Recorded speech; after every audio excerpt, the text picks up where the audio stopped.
तो दोस्तों हम गांव जा रहे हैं, आपको भी दिखाते हैं हमारा गांव कैसा है और मम्मी का ससुराल। देख लिए। तो हम आ गए हैं हमारे गांव में और ये हमारा घर है और ये बैठक है, ये डॉक्टर की राय पे ले रखी है उसने और ये गेट है। तो दोस्तों हमने ये जो घर है ये 1998 में छोड़ दिया था और 2008 में मेरे जब बाबा एक्सपायर हुए तब मेरे दादा दादी ने पहली बार हम चारों बहन भाइयों की शक्ल देखी थी। उससे पहले इन्होंने देखी भी नहीं थी 9 साल तक। और ये जो लड़की है ये मेरे भाई की लड़की है, इधर ताऊ का लड़का रहता है। तो ये मेन गेट है दोस्तों। ये घर जो है ये 45 साल पुराना है और किसी टाइम पे ये मतलब जो अच्छे घर होते हैं गांव में उनकी कैटेगरी में आता था, मगर अब कोई रहता नहीं है। और मेरी दादी 2 साल पहले एक्सपायर हुई थी और उससे पहले मतलब 3 साल तक वो बीमार रही थी, तो वो इधर नहीं रहती थी, वो मेरे बुआ लोग हैं वो रखती थी उनको। तो ये एक रसोई है खुली जिसमें चूल्हा वगैरह डलता है और इधर भी चूल्हा डाला है वैसे। और ये एक सिलबट्टा है जिस पे चटनी वगैरह बनाते हैं और इधर ये ऐसे पत्थर मिलते हैं। तो आप लोग सोच रहे होंगे कि आपने ये घर छोड़ा क्यों, तो मैं आपको बता दूं कि हम 4 बच्चे हैं मम्मी के। तो जब पापा के एक्सपायर होने के बाद में हमको रखता कौन है, तो ना तो मेरे बाबा एग्री करते थे और मतलब जो घर में लेडीज़ होती हैं ना वो मतलब किसी भी घर को मतलब ख़राब भी कर सकती हैं और बना भी सकती हैं। तो वही चीज़ हमारे साथ हुई और मम्मी को मतलब एक वो जो होता है ना मुजरिम टाइप, उस टाइप से देखा जाता था बिना किसी रीजन की वजह से। और आज इस घर की इतनी गंदी हालत है, आप ये देख सकते हैं, दीमक लगी हुई है। और जिन्होंने हमारा घर ख़राब किया ना उस ज़माने में उनको मतलब पता नहीं एहसास भी है या नहीं है, क्योंकि ये घर उनकी वजह से बंद हुआ है, हमारी वजह से बंद नहीं हुआ। हम तो मतलब चले गए मेरे नाना के साथ में, मेरे नाना ने रखा हमको, परवरिश अच्छी की, क्योंकि कोई नहीं रखता आज के ज़माने में। पर मेरे नाना जी ने 24-25 साल तक हमको रखा, हमको पढ़ाया लिखाया और कामयाब भी किया। और ये एक किचन है और इसमें भी दीमक लगी हुई है।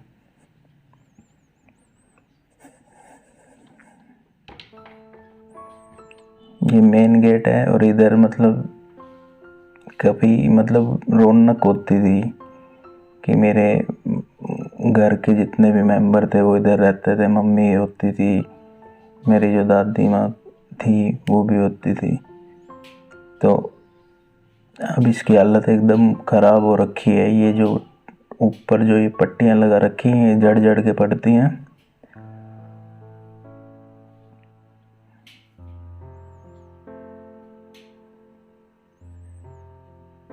और इधर मेरे ये दीवार के सामने है ना मेरे पापा की फ़ोटो होती थी, वो तक नहीं है इधर। तो लगता नहीं है कि ये उनका घर है, क्योंकि फ़ोटो ही नहीं छोड़ी, एक फ़ोटो नहीं है इसके अंदर। फ़ोटो होती इधर तो मैं उसको संभाल के रख के जाता किसी भी अलमारी वगैरह में, मगर उन्होंने छोड़ी नहीं। इधर सामने वाली दीवार पे मेरी दादी की भी फ़ोटो होती थी, मगर वो फ़ोटो भी नहीं दिखाई दी मेरे को। तो मेरे को अच्छा बिल्कुल नहीं लग रहा कि फ़ोटो तो कम से कम छोड़ देते। आज नहीं तो कल हम आएंगे इधर, क्योंकि मेरी दादी ने मेरे से मरने से पहले मेरे से प्रॉमिस लिया था कि इधर ज़रूर रहना है तेरे को। तो मैं पूरी तरीके से मतलब वो सब कुछ करने की कोशिश कर रहा हूँ अपने दम पे कि मैं इधर आके रहूँ। ये खाना बना के रखती थी मेरी दादी और जब वो अकेली रही बाबा के जाने के बाद में इधर, तो वो खुद ही चाय वगैरह सब कुछ काम खुद ही करती थी अपना अकेले का। बाकी ये जो बच्चे हैं ये हेल्प कर देते थे उनकी। ये जो टोकनी देखी है आपने ये मेरी मम्मी की शादी की है। और ये जब दादी एक्सपायर हुई तब ये मैं तेल लेके आया था, वो थोड़ा बहुत बच गया था तो इधर ही छोड़ दिया हमने। और ये अंदर से भी इतनी दीमक लगी हुई है जितनी बाहर से लगी हुई है इसको।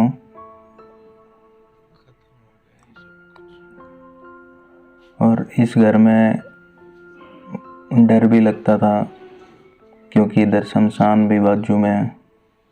मम्मी को लगता था, मम्मी बताती है हमको कभी कभी। फिर मैंने ये चेक किया है अभी कि नीचे तो दीमक नहीं लग रही, क्योंकि ये अलमारी मेरी दादी की ही है। और इस गेट की ये जो चौखट होती है इस पे भी दीमक है। जब वो एक्सपायर हुई तो मैं इसके ऊपर वो जो स्प्रे आता है वो करके गया था, मगर अब वो ज़्यादा काम कर नहीं रहा क्योंकि 2 साल हो गए हैं दादी को गए हुए भी।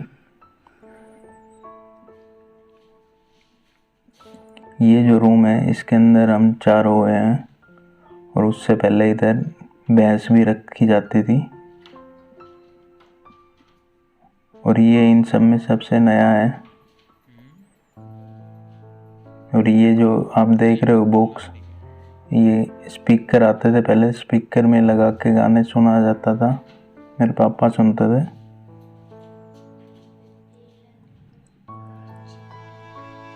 ये बस एक खंडर हो गया है।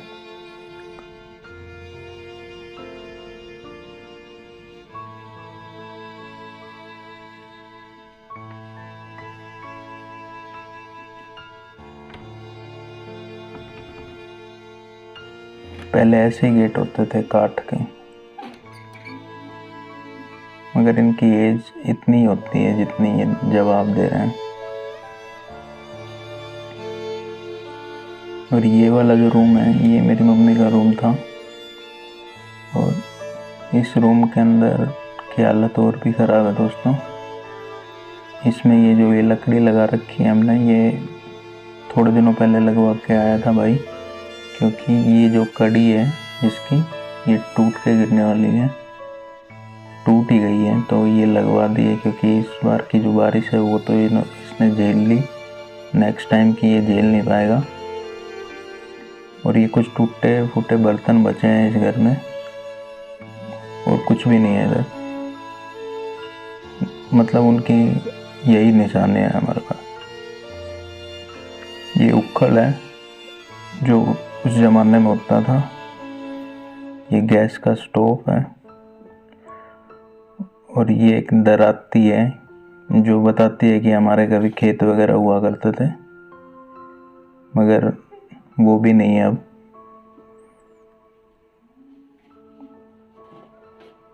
और ये जितने भी बर्तन देख रहे हो ना आप, ये सारे टूटे हुए हैं। एक वो ताकड़ी रखी है जो वजन तोलने के काम आती है। और एक हमारे है ना दुकान हुआ करती थी जिसमें परचून का सामान रखते थे बाबा, तो वो गांव में ही होती थी। और उससे पहले मतलब बाहर के गांवों में भी की थी। ये जो चीज़ है दोस्तों, ये जो स्टोव होता था पहले, तो उसमें मक्खी में जो वो मिट्टी का तेल वगैरह फंस जाता था, कुछ भी जाम हो जाता था, तभी ये उसके अंदर डाल के उसको सही करते थे। तो ये घर पे ला रखे थे और ये बेचते भी थे, और ये पूरी तरीके से बिका भी नहीं।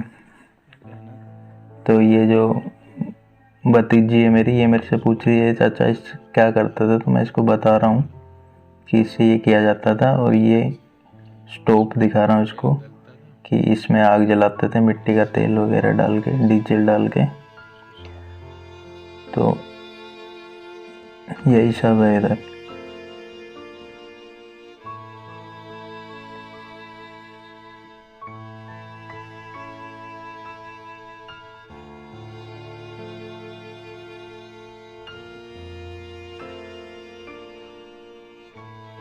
ये एक हटड़ी है जहाँ पे मटके वगैरह रखती थी मेरी माँ।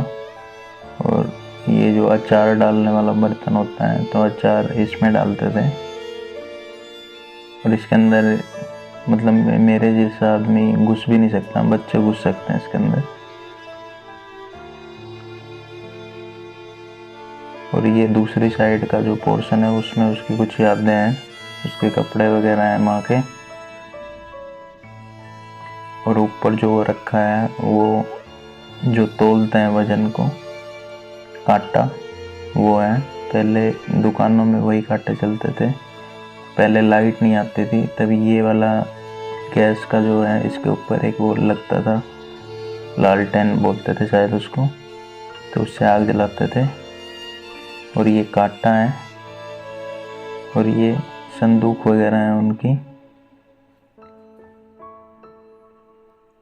और ये दीमक उधर से भी इतनी लगी हुई है और इसी जगह पे अंदर भी लगी हुई है।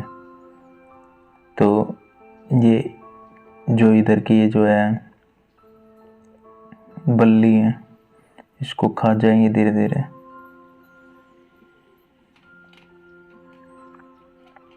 और मैं आपको खोल के दिखा रहा हूँ। ये इसके अंदर जो है मेरी माँ के कुछ नए कपड़े हैं जो उसने पहने नहीं। और इसने भी मतलब ऐसे ही हाथ लगाया होगा कभी इस संदूक को, जैसे मैं लगा रहा हूँ।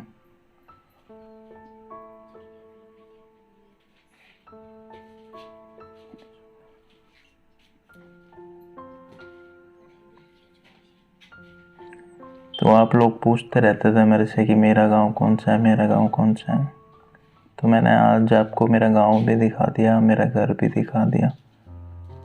और ये जो घड़ी है, ये जो चाय पत्ती है इसमें मिली होगी माँ को। तो आप सोचेंगे कि उनके मरने के बाद में, बाबा के मरने के बाद में इनका खर्चा कैसे चला होगा।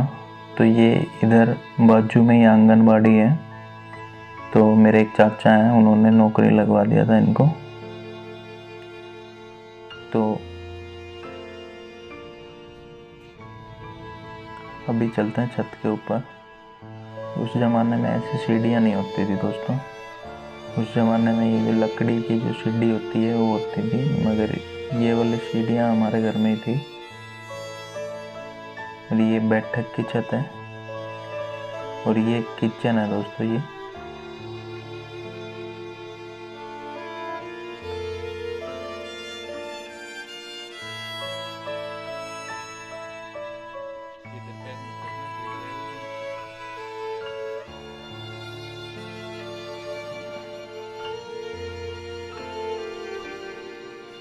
ये जो गली है, इधर दांसे वगैरह जो चूल्हे में जलाने के लिए जो लकड़ियाँ वगैरह होती हैं वो इधर रखी जाती थी। मेरी माँ इधर ही ला के रखती थी इस गली के अंदर। और इस छत के ऊपर गर्मियों में सोया भी जाता था। और ये देखो, ये जो तरेड़ आ रही है बीच में से, ब्रेक है, क्रैक आया हुआ है। तो ये खाली जगह है पूरी, कभी भी गिर सकता है मतलब ये। और ये जो आप टॉयलेट देख रहे हो, ये बनवाया था, सरकारी की कोई योजना थी, तब मेरी माँ ने रिक्वेस्ट करके बनवाया था कि मेरे बच्चे हैं वो इधर आएंगे रहने के लिए, तो उस हिसाब से बनवाया था उन्होंने, मगर हम आ ही नहीं पाए। तो दोस्तों मुझे एक पेचकस मिला और ये 50 साल पुराना तो होगा ही कम से कम, क्योंकि ये जो प्लास्टिक है ये इतनी जल्दी ख़राब नहीं होता। और ये कभी मेरे पापा ने अपने हाथ में लिया होगा या बाबा ने लिया होगा, तो ये भी संभाल के रखा था मेरी माँ ने, और कुछ नहीं संभाला, हमें ही नहीं संभाला। तो आपको मैंने मेरा घर भी दिखा दिया है और मेरा गांव भी दिखा दिया है, और मैं इधर रहता क्यों नहीं हूँ ये अभी नहीं पता मेरे को, मगर मैं रहूँगा ज़रूर इधर। और पहले क्यों नहीं रहते थे वो भी बता दिया है। और पूरी कहानी अगर मैं सुनाने लगूँ तो वो काफ़ी बड़ी हो जाएगी, और यही आज की वीडियो काफ़ी बड़ी हो चुकी है, तो मैं आपको बोर नहीं करना चाहता। तो आपको मेरा वीडियो कैसा लगा मेरे को कमेंट करके भी बताना। तो bye bye, thanks for watching.